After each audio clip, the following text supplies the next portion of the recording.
There are lots of ways to get into the holiday spirit. Such a busy time of year, of course, with plenty of fun events going on. Natalie Conrad is here from Minneapolis Northwest Tourism to tell us about some celebrations on the calendar for families to enjoy. Welcome back. Thank you for making it here on Black Friday, no less. We are excited about this because we have literally turned the page now to the holiday season. So what can we be looking forward to? Oh my gosh, so many exciting holiday events in the Minneapolis Northwest area, which includes Brooklyn Center, Brooklyn Park, and Maple Grove.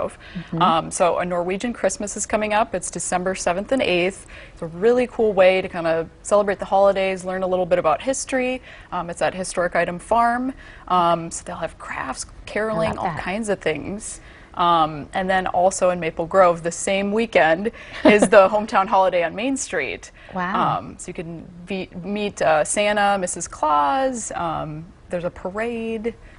So all kinds of things. So I've heard that there is maybe a Norwegian or two in our community. I'm a Swede myself. But yeah, so that's a perfect event. And then you have Maple Grove. Was there anything else that you would suggest for those events? There's also one on December 14th, the Elves Workshop over at Coon Rapids Dam Regional Park. Wonderful. So it's a great way if you still, need to get some holiday gifts. You can bring the kids. They can use their imagination and make some gifts out of natural materials. I love that. So. And speaking of making gifts, you have brought with you here a craft, an example perhaps of what you can do at the Norwegian event, correct?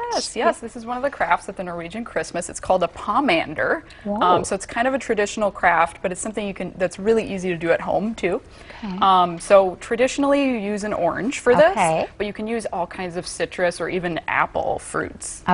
So you just kind of start with your orange, and then traditionally they would use like a sewing needle to poke holes in it.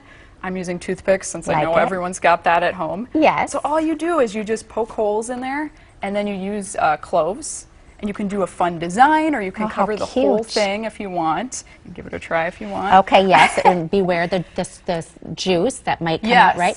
So you do that, and then you put the seasonings in there, correct? Yes, you put the cloves right in there. You can either do a fun pattern or cover the whole thing, but you want to leave enough space so that the fruit is able to dry out over time. I love that.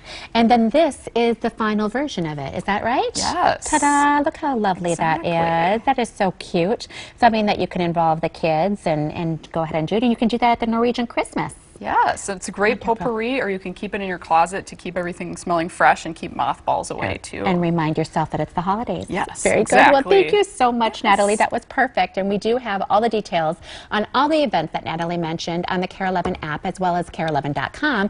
Just look under the 4 p.m. show page. So